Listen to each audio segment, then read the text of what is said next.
Señor, te damos gracias hoy por este tiempo que nos permites hoy estar aquí reunidos. Estamos dispuestos, Señor, para aprender. Estamos dispuestos, Señor, a recibir lo que tienes para nosotros.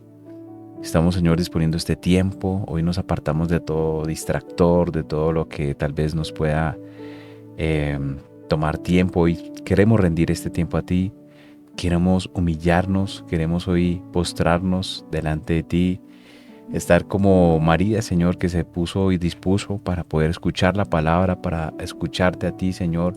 Hoy te pedimos, Señor, que seas tú hoy moviéndote, que seas tú a través de tu precioso Espíritu Santo dirigiéndonos, hablándonos, ministrándonos y sobre todas las cosas, Padre, que en lo que aprendamos hoy lo podamos poner en práctica, Señor. Hoy te bendecimos y te adoramos en el nombre de Cristo Jesús. Amén y amén. Bueno, a todos bienvenidos, gracias por estar con nosotros, por acompañarnos, por tener esta disposición de este tiempo que creo que como orábamos definitivamente hemos escogido la mejor parte, la mejor porción, que es estar a los pies del Maestro, quien hoy nos va a enseñar, que no sea el hombre, que no sea un ser humano, sino que sea el Espíritu Santo el que nos hable en esta noche y nos guíe. Y vamos también a pedirle a todos los que nos estén escuchando a través de las redes sociales, los que estén conectados, queremos pedir oración por Julián Bobadilla. Es un niño de 11 años que tiene problemas cardíacos y quiero que todos lo pongamos en su lista de plegarias, pidiéndole al Señor por él, ¿vale? Padre, te pedimos especialmente por la vida de Julián Bobadilla, Señor, lo ponemos en tus manos. Te pedimos, Señor, por su salud, te pedimos, Señor, por su restauración, que se cumpla el propósito por el cual están pasando todas estas cosas, Señor, sus padres, su familia, todos los que anhelan, Señor, que él se recupere, que se cumpla el propósito, Señor, pero sobre todas las cosas te pedimos misericordia sobre su vida. Lo ponemos en tus manos, en el nombre de Jesús. Amén y amén. Bueno, qué bien, hace 8 días tuvimos la oportunidad de hacer el cierre del Evangelio de Lucas, 24 hermosos capítulos que cada uno nos fue enseñando y trayendo un grano cada vez más especial, un alimento especial, un alimento, una proteína para nuestra alma, para nuestro espíritu. Y le damos gracias a Dios por la oportunidad de poder haber hecho este panorama. Recuerde que aquí no estamos haciendo un estudio tan profundo, estamos haciendo un recorrido a muy alto nivel, recorriendo cada uno de los libros de la Biblia. Y si es la primera vez que tal vez usted se conecta acá a través de este link, lo invitamos para que revise las otras clases, todas están por YouTube, desde la historia de cómo fue constituida la Biblia hasta los evangelios que son los que estamos viendo en este tiempo. Hoy arrancamos un nuevo texto, un nuevo libro, que es el Evangelio según San Juan. Y queremos arrancar, pues empezando primero que todo, teniendo en cuenta que vamos a ver unos grandes bloques, o lo que llamamos nosotros los megatemas, por los cuales vamos a dar un recorrido. Vamos a tener un énfasis en lo que es la doctrina de este libro, principalmente como Jesucristo, el Hijo de Dios, que es algo que seguramente para muchos ya lo tenemos muy claro, pero para otras personas no ha sido revelada esa verdad.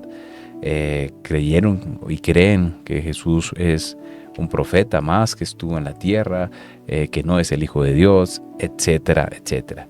Pero vamos a descubrir a través de las Escrituras, a través de la misma Biblia, que efectivamente Jesucristo es Hijo de Dios. Esto ya lo vimos en una clase pasada, pero Juan hace un énfasis maravilloso, hace bastante claridad sobre esta gran verdad. Otro gran tema, megatema que tenemos va a ser la vida eterna, fundamental en este libro. El creer va a ser otro tema que es basado en la fe. Otro tema es el Espíritu Santo y finalmente tendremos todo lo que es la resurrección. Y de una vez vamos a ir dejando una tarea para el próximo martes, porque aquí la idea es que ustedes participen, que ustedes también estudien, para que ustedes tengan este tiempo, estos 8 días, para que escudriñen y aprendan bastante. Y básicamente la tarea va a consistir en que usted identifique por lo menos dos diferencias o características entre los evangelios sinópticos y el evangelio de Juan. ¿Listo? Entonces usted va a decir, ¿por qué le llaman sinópticos? ¿Por qué le llaman evangelios sinópticos? ¿Qué quiere decir esto? ¿Qué significa esa palabra? ¿Sí? ¿Por qué decimos que Mateo, Marcos y Lucas son sinópticos y el de Juan no? Entonces usted va a traer diferencias del uno al otro, la definición de sinóptico y algunas características, ¿sí? Entonces usted va a encontrar algunas características que va a decir, mire, lo que pasa es que Juan lo hace diferente a Marcos, Mateo y Lucas por esta situación. ¿Listo? Traiga dos. Y aquí lo discutimos el próximo martes para que podamos aprender. ¿Bien? Cuando usted empieza a leer el Evangelio de Juan, que espero que usted ya haya podido ya en estos días empezar a leerlo, y si no lo ha hecho, lo invito para que comience, coja el Evangelio de Juan. A veces nos preguntan, venga, pero ¿por qué libro empiezo a leer la Biblia? ¿Por dónde empiezo a leer la Biblia?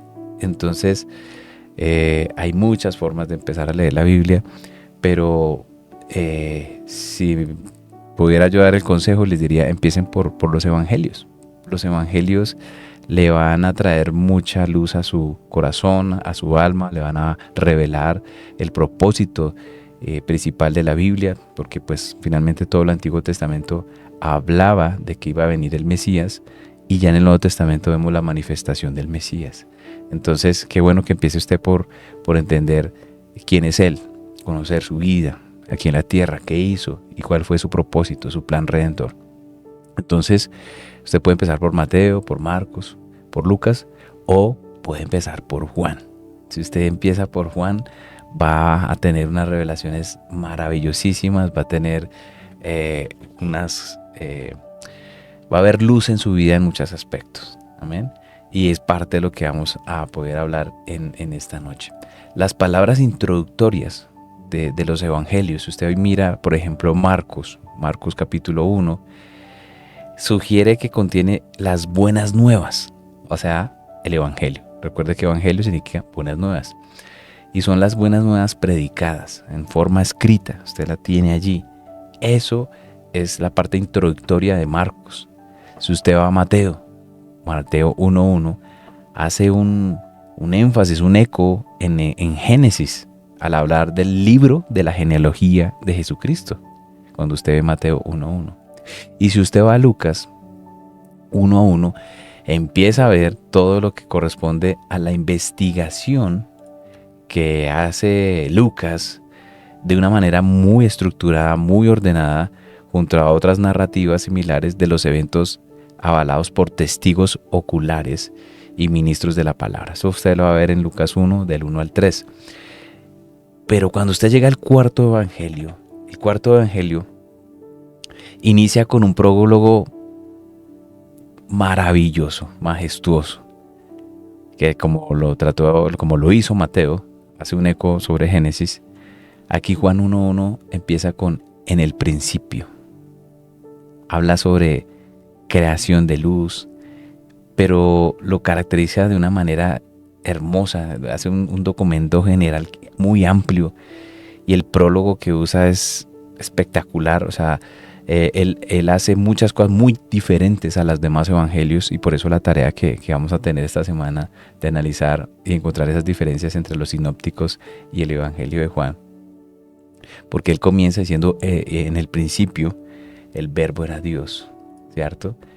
En el principio estaba Dios y era Dios, y a través de quién, de Dios, vamos a ver toda esa revelación. Entonces vamos a ver algunos versículos que nos muestran durante este libro que efectivamente la revelación que Juan nos da a través de estos escritos son majestuosos, son tremendos y van a ser fundamentales. Cuando usted tenga que hablar con alguien, tal vez una persona incrédula, a una persona atea, a una persona que dice que Jesús fue un profeta o que Jesús fue solo un hombre que no fue el Hijo de Dios, usted va a tener varias herramientas en el Evangelio de Juan para conversar sobre el tema. No digo discutir porque pues finalmente nosotros debemos dar la palabra y el Espíritu es el que va a ser quien se convenza a la persona. Nosotros no vamos a forzar nada. Usted simplemente va a hablar, que es predicar las buenas nuevas, y la persona que lo escuche lo recibirá. El Espíritu Santo hará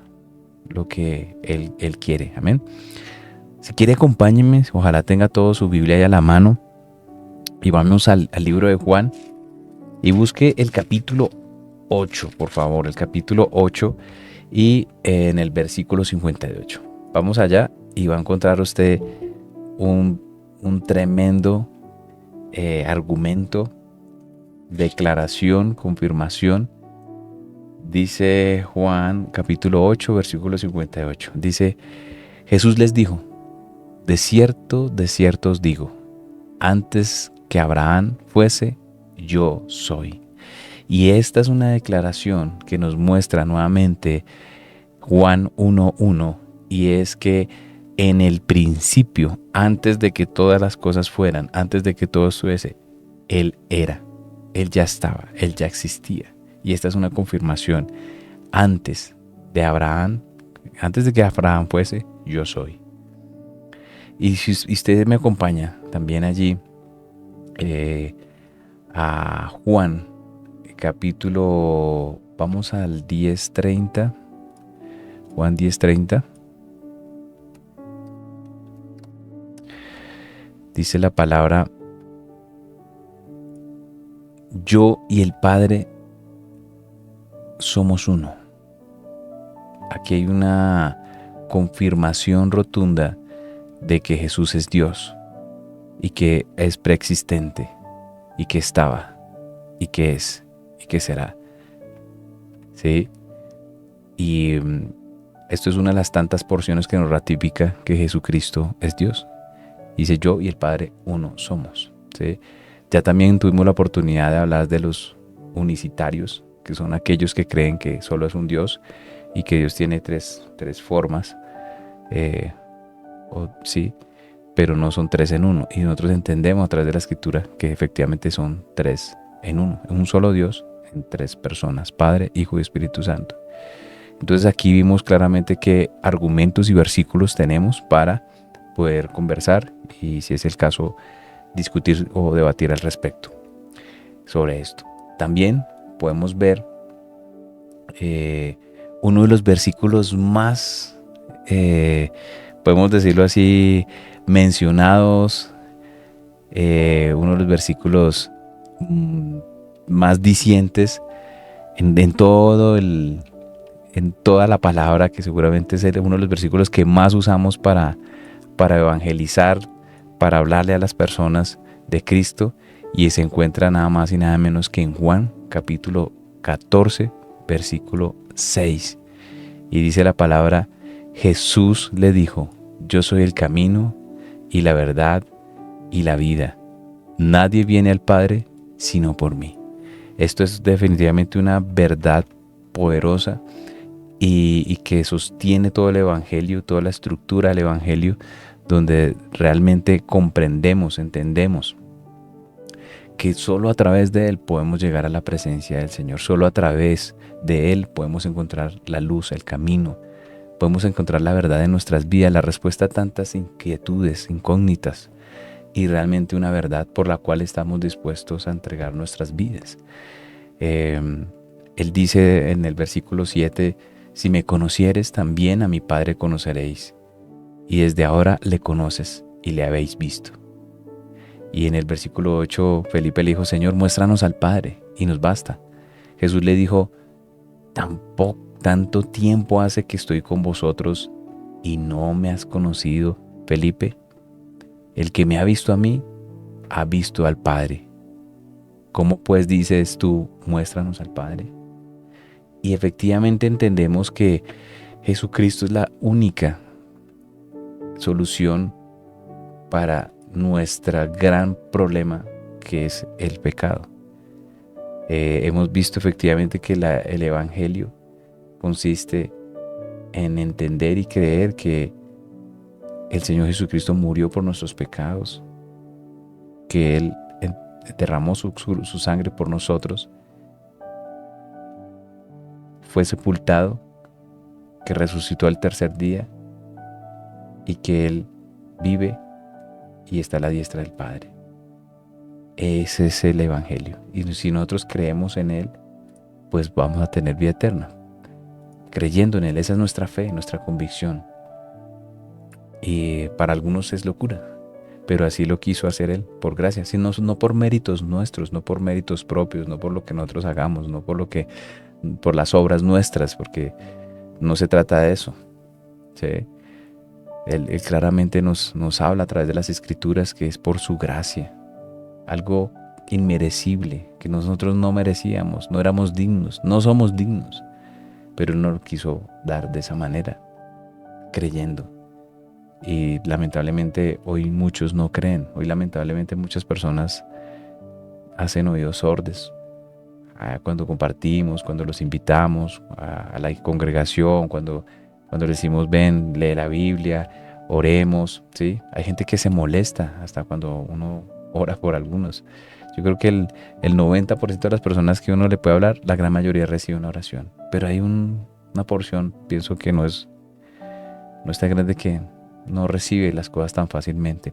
Pero bueno, lo importante es que nosotros podamos hacer la convocatoria de llevar las buenas nuevas. Si usted analiza y usted mira, por ejemplo, Pedro, que fue uno de los primeros discípulos en dar las buenas nuevas, él fue el primero que lo hizo masivamente. Más de 3,000 personas se estaban reuniendo en Jerusalén a celebrar las fiestas. Y eran árabes, eran judíos, eran de muchas regiones, de muchos idiomas.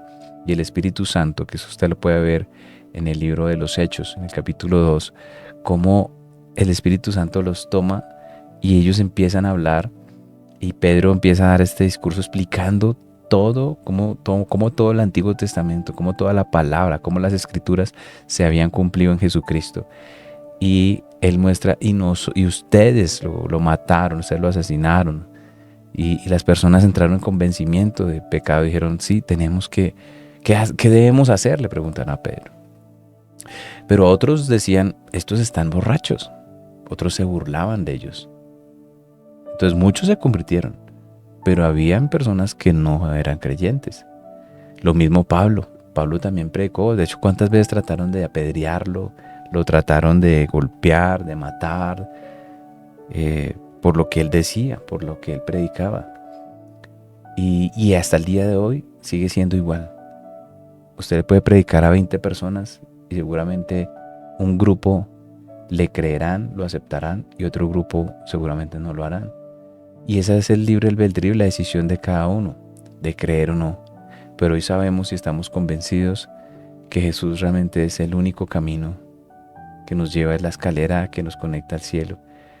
Sabemos que solo en Él está la verdad. Muchos hoy usted hace un análisis, y espero que podamos hacer esto en una de las próximas clases. Muchos han dicho que son Jesucristo.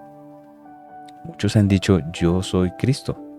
Acá nomás en Bogotá, desde donde estamos haciendo esta grabación, hay personas que se han declarado como ya Jesús, ¿sí? Aquí en un barrio llamado Chapinero, en la Caracas con 73, hubo un hombre que dijo que era Jesús y pues se murió, y después de muerto pues no sabemos qué sería de la vida de él, pero efectivamente sabemos que no era Jesucristo el Mesías, porque muchas cosas tenían que cumplirse. Pero hoy entendemos que definitivamente estaba escrito que muchos se harían pasar por el Cristo, que muchos irían a hablar de que iban a ser el Mesías, pero no. Y usted va a ver personas en Perú, en Europa, Estados Unidos, Sudamérica, en Colombia aquí ya pasó, y dijeron que iban a ser el Mesías. Pero la verdad, la auténtica verdad la encontramos es en Él. Y para esto es importante que nosotros nos aferremos a las Escrituras, que nos aferremos a su palabra, porque si no vendrán muchos a decirnos, es que yo soy, y lo más tenaz es que hay gente que lo sigue. Lo más impresionante, hay gente que va a sus congregaciones, que se conectan allá y allá hacen cosas impresionantemente raras, ¿sí? Entonces tenemos que estar muy conectados a saber que Él es la verdad. Cuando nosotros decimos que Él es la verdad, es porque vamos a ver que definitivamente hay muchas cosas que hoy tratan de engañar a las personas. Tratan de envolverlas en mentiras para que no conozcan el verdadero evangelio. ¿Sí? Y efectivamente Él es la vida, porque apartados de Él no podemos hacer nada. Apartados de Él estamos muertos. Gracias, Conchita. Aquí Conchita nos da un aporte y dice, el apellido era Miranda, sí, que decía que era Jesús en la tierra. Y bueno, ahora dicen que es la esposa. Entonces imagínense eso. Complicadísimo, ¿no? Muy loco, porque entonces, ¿cómo es que las escrituras nos dicen hoy que Él ascendió a los cielos, nos bendijo a todos y dijo, era necesario que yo tuviera la ascensión, que yo subiera? ¿Para qué? Para que viniera a ustedes el Consolador, el Espíritu Santo. ¿Sí? Porque Jesús estuvo como hombre y Él se movió con nosotros, estuvo aquí en la tierra. Pero el Espíritu Santo ahora está en todo lugar, en todo momento. Está en su casa, está ahí con usted, está aquí conmigo, está en todos, en todo tiempo, en todo momento, en todo lugar. Amén. Entonces definitivamente Él es el camino, la verdad y la vida. Cuando encontramos esto, hay sentido en nuestras vidas, hay propósito y solo a través de Él podemos llegar al Padre. Muchos dicen, pídale a fulanito, pídale al santo de allí, pídale. Claro, seguramente por el desconocimiento, ¿no?, de las escrituras se dicen cosas como esas, ¿sí? Algunos hablan también de háblele a la mamá de Dios, háblele a la Virgen María, y no tenemos ningún tipo de cosa contra ella, no, es entender las escrituras. Alguien nos ponía un ejemplo alguna vez y es, usted se va a hacer operar por el cirujano o se va a dejar operar por la mamá del cirujano. ¿Quién es el que sabe? ¿Quién es el que estudió? ¿Quién fue el que se preparó? ¿Quién fue el que se capacitó? ¿Sí? En este caso, ¿quién dio su vida? ¿Quién se sacrificó? ¿Quién nos enseñó? ¿Sí? Y es eso, realmente no hay ni un solo versículo que nos apalanque que ella sea la intercesora, ¿sí? Es más, cuando el velo se rompe de arriba abajo, en el templo nos revela y nos muestra efectivamente que ya no hay sacerdotes, ya no hay intercesores, ya tenemos un acceso directo a la presencia de Dios a través de su sacrificio, porque literalmente su cuerpo fue partido en dos. Y por eso hablamos que Él es el camino. Amén. Y también vamos a ver que efectivamente el autor del Evangelio de Juan, pues no lo dice el Evangelio. Usted es anónimo. Normalmente muchas de las cartas paulinas sabemos que son paulinas porque dice que Pablo las escribió.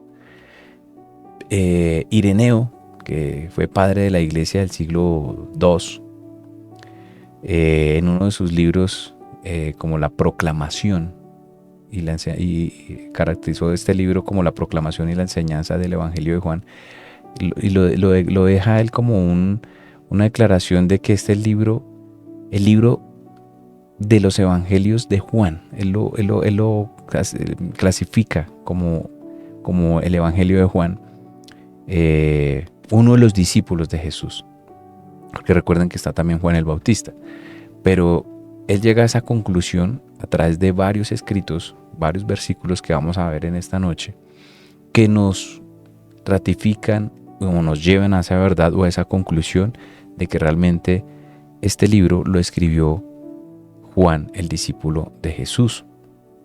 ¿Sí?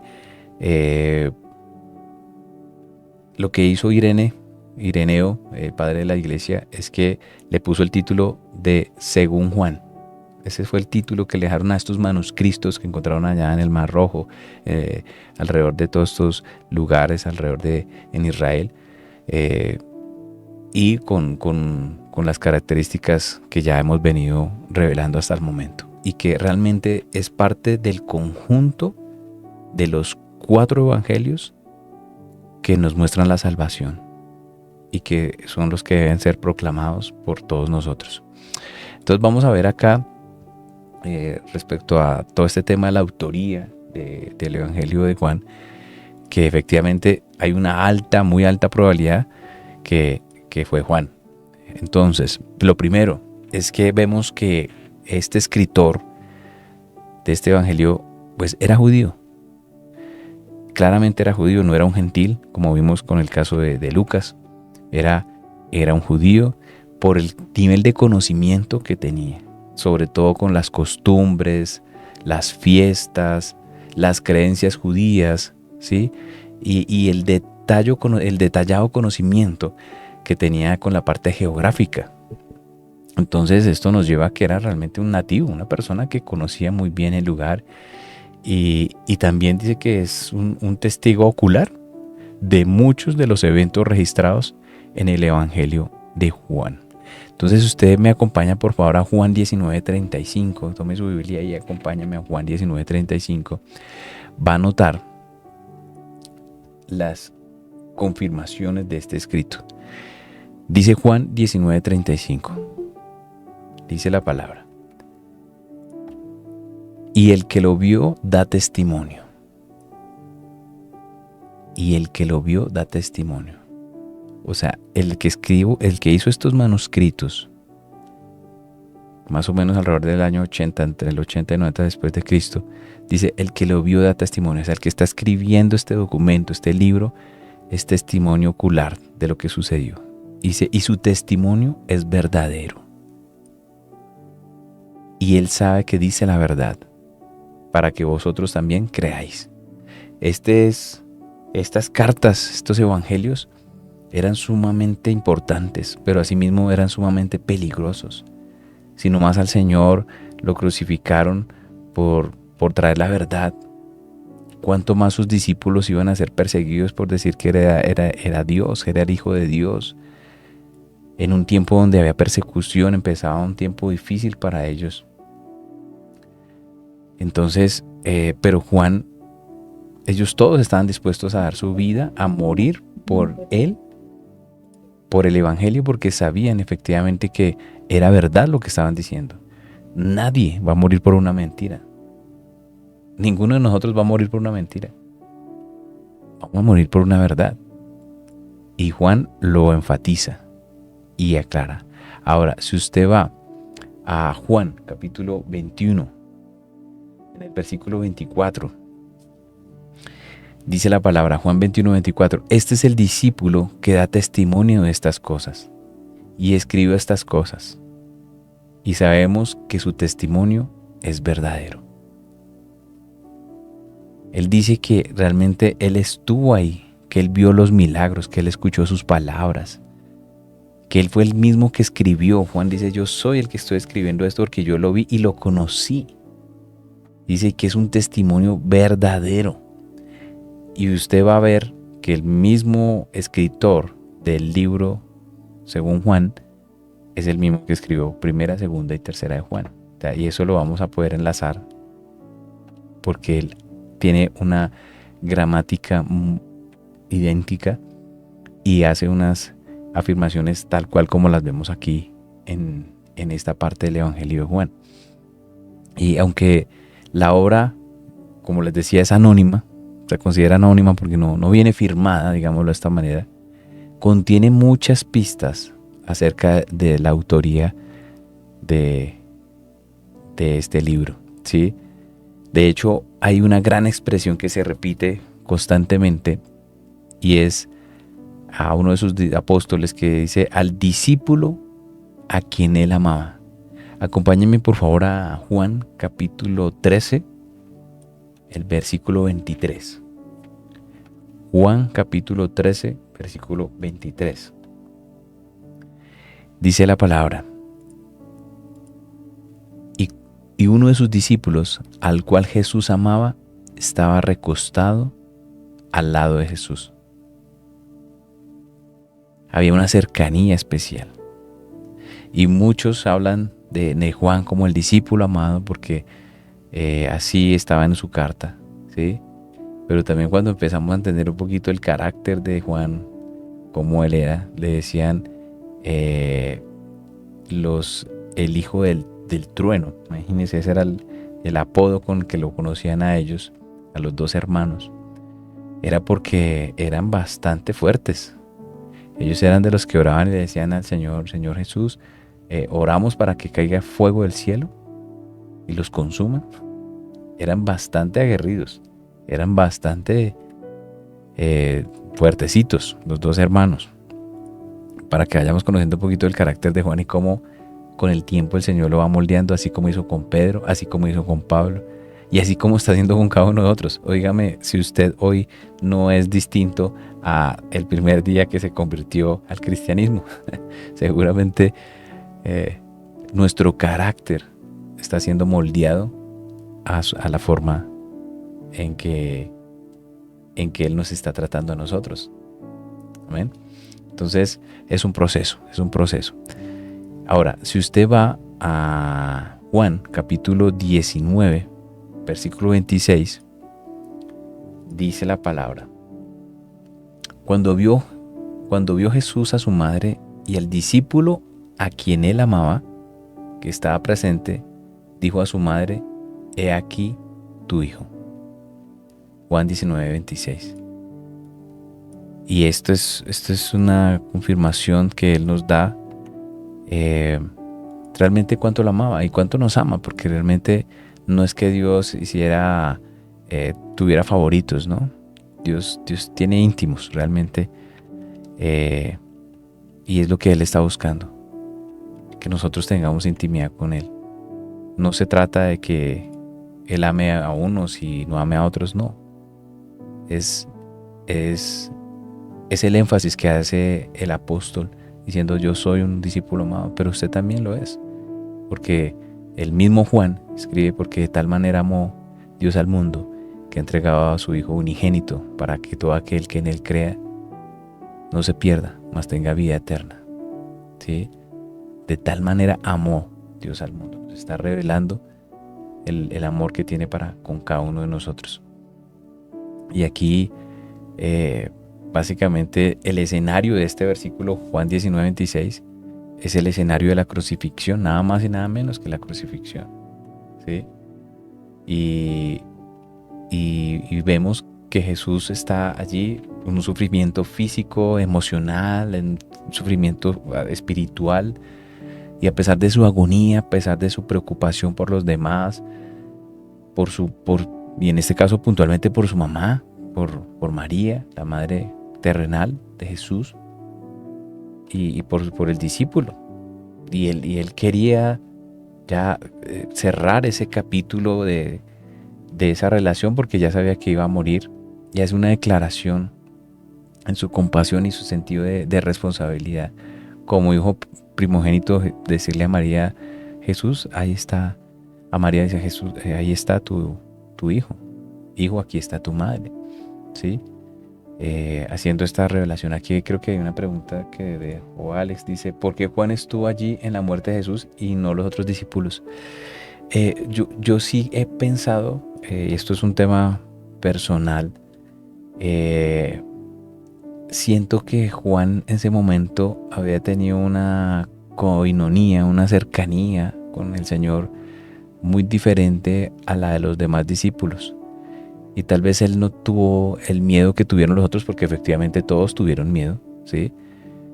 Porque pues todos se dispersaron. Ustedes lo ven en Mateo 26, que se dispersaron por miedo a ser capturados, porque pues vinieron con palos, vinieron con antorchas, vinieron con soldados a tomar a Jesús. Y de hecho Pedro lo primero que hace es tomar su arma y cortarle la oreja a Malco, uno de los soldados.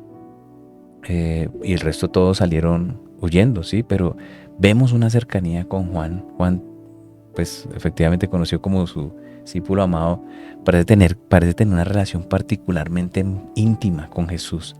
De hecho, cuando aquí vemos que él se recostó en su lado, yo no sé, yo le pregunto: ¿usted a quién se le recuesta? ¿A quién usted se le pone al lado de esa manera como tan cercana, tan familiar, tan especial? Usted no lo hace con todo el mundo, ¿sí? Algunos estudiosos sugieren que Juan podría haber sido el más joven de todos los discípulos. Lo lo que tal vez también puede ser el menos sospechoso o menos amenazante a los ojos de las autoridades judías o romanas de la época, ¿sí? Y eso tal vez le había permitido acercarse más a la cruz sin un riesgo, digamos, de ser pues, arrestado o algo así, ¿sí? Y también podemos pensar en la fuerza espiritual y la fe que tenía Juan, la fortaleza espiritual de decir, estoy acá, ¿sí? Estoy dispuesto, ¿sí? Entonces yo creo eso, Alex, muy buena pregunta y espero lo que acabo de compartirte, pero creo que aquí vamos a tener una participación. Señora Julia, adelante por favor, cuéntenos.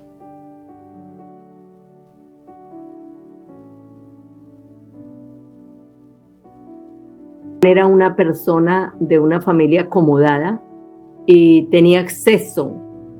Por eso a él le permitieron entrar en esos últimos momentos a todo eso, por quién era él, ¿no? Eso lo leí. Entonces también puede ser parte, todas las anteriores más esta, ¿no? Y otra parte que leí dice que se cree que eran como familiares con Salomé, la madre de ellos. Dice, posiblemente haya sido hermana de María, la madre de Jesús. Por lo tanto, Juan sería primo de Jesús y también pariente de Juan el Bautista. Esas son todas esas suposiciones, todo lo que se especula. Sí, digamos que sí hay una gran diferencia entre Juan el discípulo y Juan el Bautista, ¿no? Entonces, Claro. con Juan el Bautista sí eran primos y sí efectivamente había esa línea familiar allí. Eh, con este discípulo hay que estudiarlo un poquito más en detalle, pero sí se dice, algunos teólogos hablan sobre el hecho de que él podía tener, digamos, una situación un poco más cómoda que los demás discípulos. Perdón, dice que Juan era comerciante más o menos acomodado y uno de los Es, socios de una empresa pesquera. Marcos 1, 16, 20. Parece que tenía su propia casa en Jerusalén y era conocido del sumo sacerdote. sí, así es. Pero dentro de todo esto vamos a investigar un poquito más sobre el asunto, conocer un poquito más a Juan, conocer mucho más su carácter, la gramática, vamos a poder ver a Jesús de una manera muy especial en este libro. Y bueno, vamos, gracias por los aportes, gracias por estar estudiando, porque yo creo que todos estamos aprendiendo acá de alguna manera con todos los aportes que ustedes están bien haciendo. Y gracias, señora Julia, y por el apunte.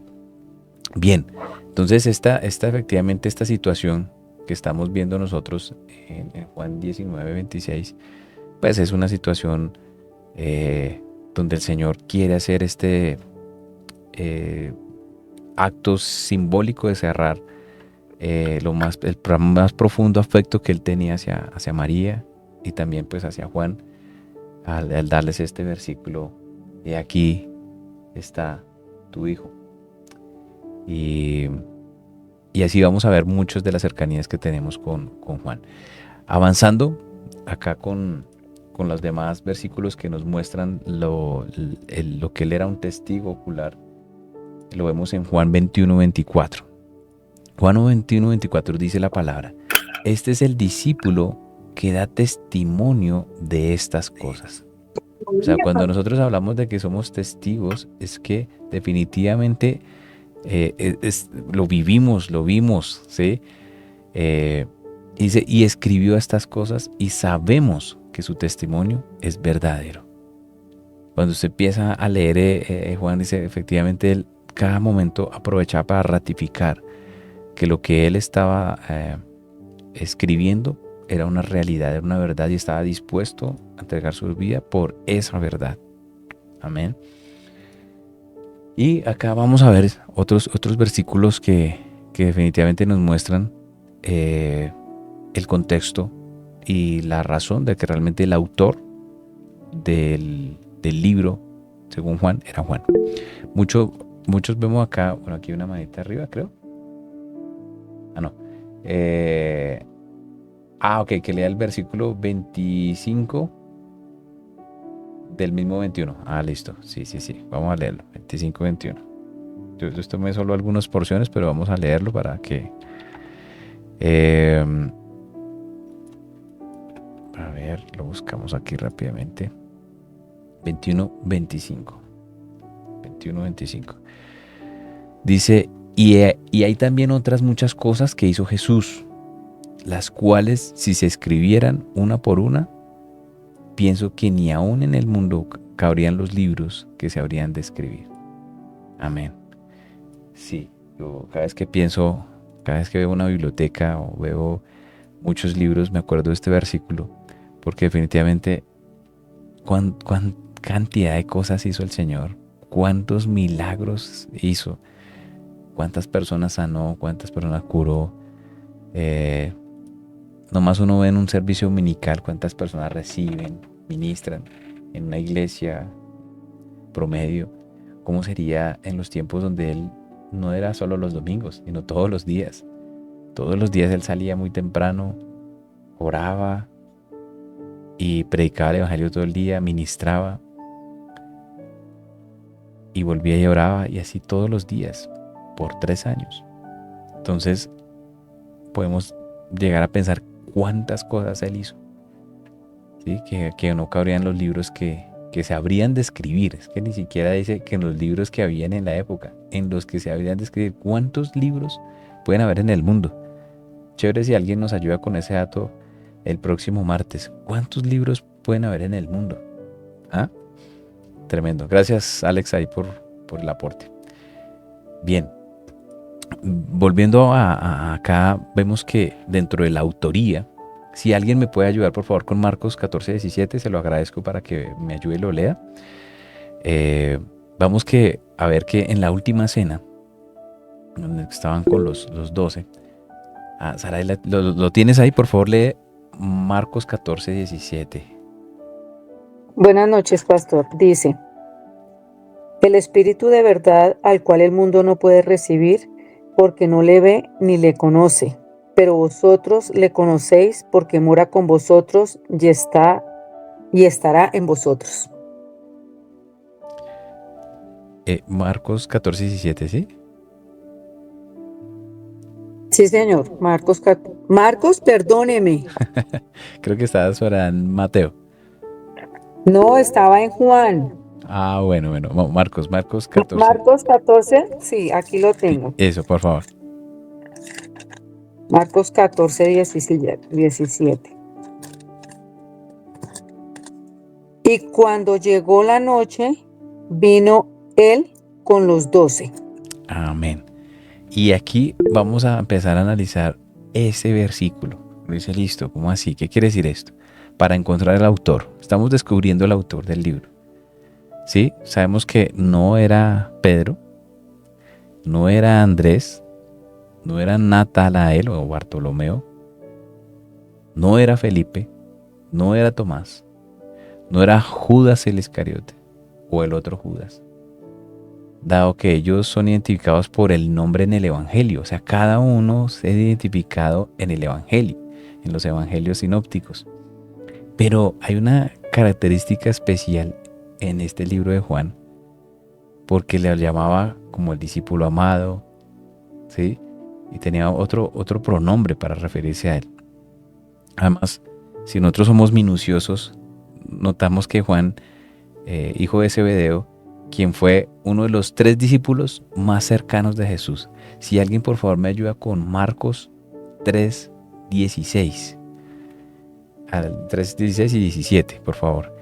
Y otra persona que busque Marcos 9, 2. Y otra persona que busque Marcos 14, 33. A ver quién me puede ayudar con Marcos 3, 16, por favor.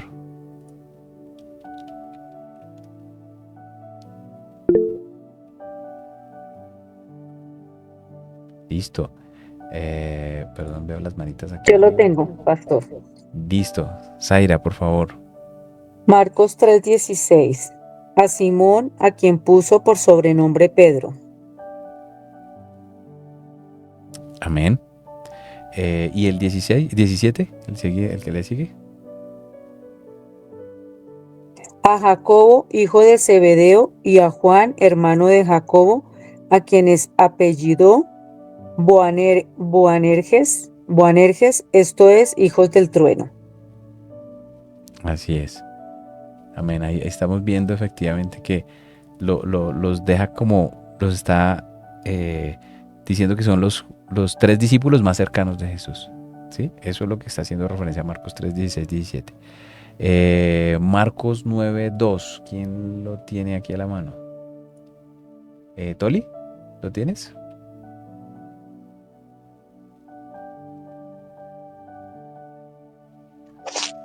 Si quieres, abre el micrófono.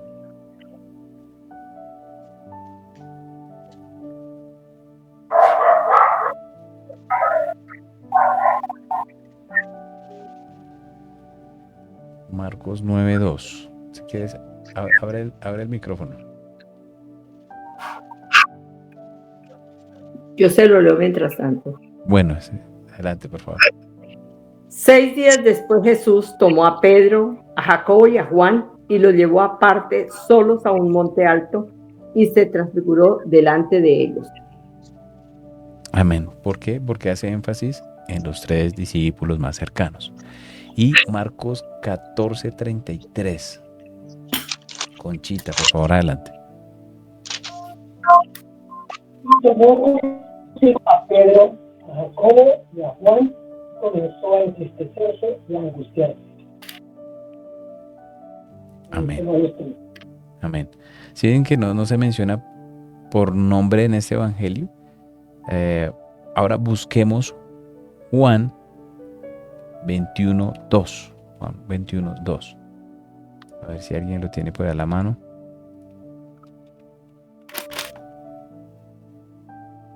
Listo, pastor, dice, estaban juntos Simón Pedro, Tomás llamado el Dídimo, Natanael, el de Caná de Galilea, los hijos de Zebedeo y otros 2 de sus discípulos. Amén. Los hijos de Zebedeo y otros 2 discípulos. ¿Sí? Se menciona a los hijos de Zebedeo, entre los que fueron a pescar con Simón Pedro, después de la resurrección de Jesús. Y el discípulo a quien Jesús amaba estaba en ese grupo, según Juan 21:20. A ver qué nos dice Juan 21:20. Léalo, Zaira. Juan 21:20. Volviéndose Pedro, vio que les seguía el discípulo a quien amaba Jesús, el mismo que en la cena se había recostado al lado de él y le había dicho, Señor, ¿quién es el que te ha de entregar? Tremendo, ¿no? Qué bonito como él trata de no mencionar su nombre, pero la historia lo muestra. Es difícil de explicar esta omisión, ¿no? ¿Por qué lo hizo? A menos de que uno asuma que fue Juan el que lo escribió. Cuando hoy día nos dicen, no, es que este es el Evangelio según San Juan, pues ya, ¿no? Ya, listo, amén, ¿sí? Pero empezamos a leer pero ¿dónde? O sea, ¿cómo sabemos que realmente fue una carta, un evangelio, un libro escrito por Juan? Entonces todo esto nos va llevando a conectar, a entender que él fue. Y vemos que efectivamente se menciona por este pronombre del discípulo a quien Jesús amaba. Vamos a ver que fue martirizado tempranamente, que no podía haber, digamos, circulado ningún rumor que él habría vivido hasta el regreso de Jesús. Vamos a leer Hechos 12:2. A ver si alguien me ayuda con Hechos 12:2. La Biblia más rápida del oeste. A ver. Hechos 12:2.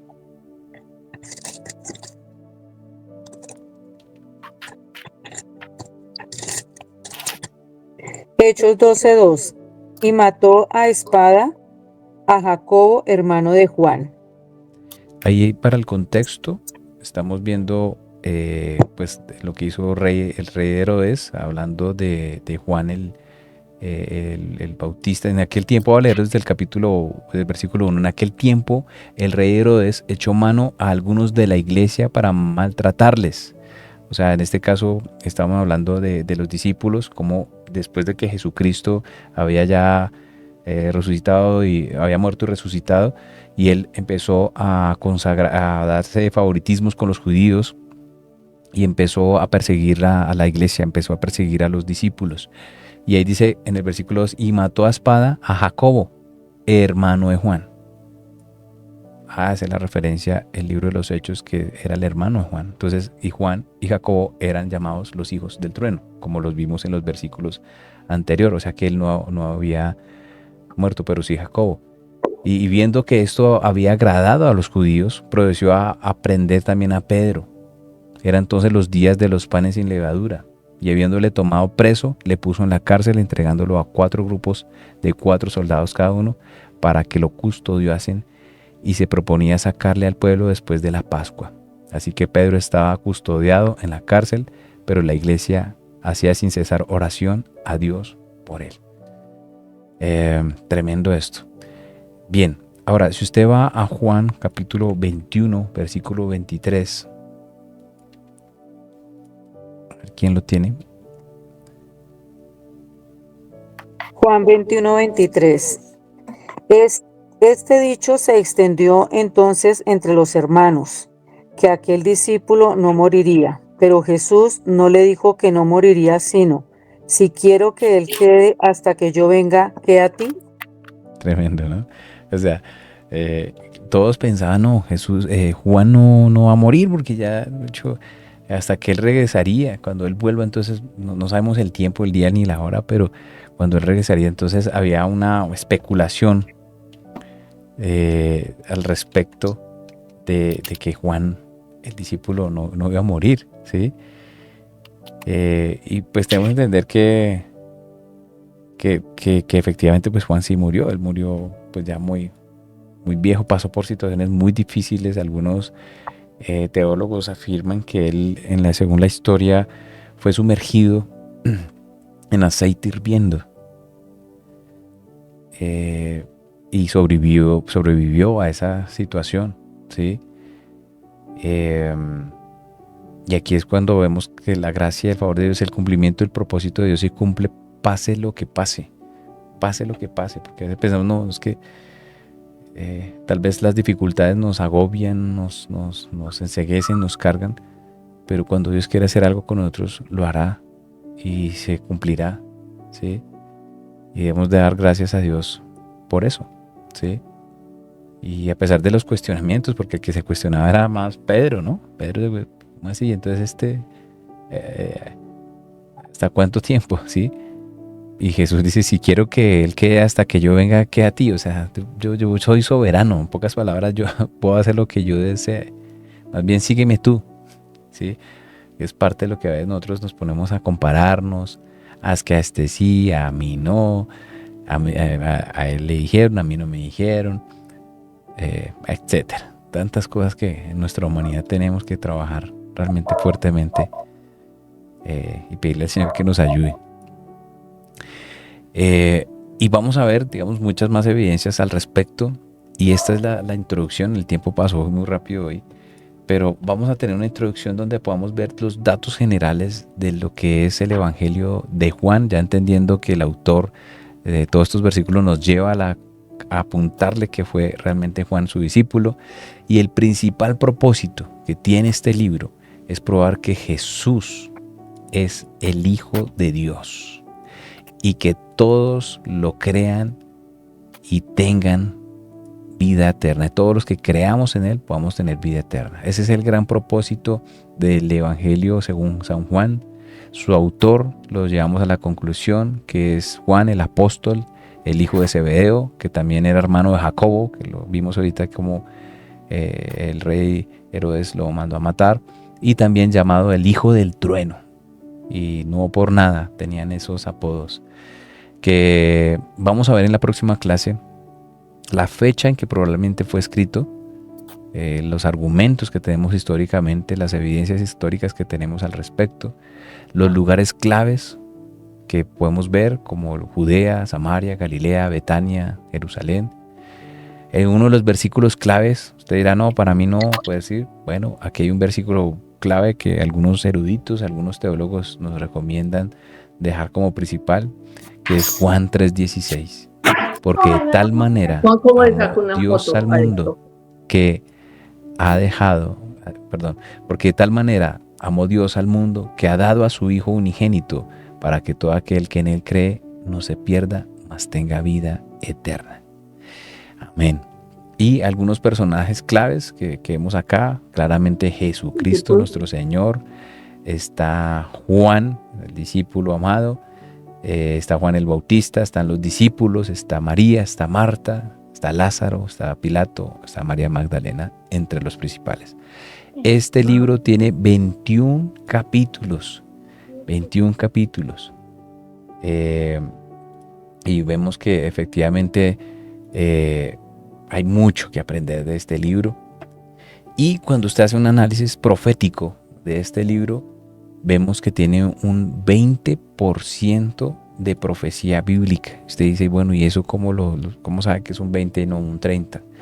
Pues hay 45 predicciones distintas en 180 versículos, o sea, 45 profecías que Juan toma del Antiguo Testamento, las plasma mostrando la veracidad del cumplimiento de la palabra, de los 866 versículos que tiene el libro. Por lo tanto, 866 sobre 180 nos da un 20%.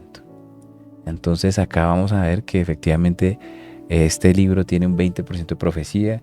Ya hemos visto nosotros, unos tienen más, unos tienen menos. Y son efectivamente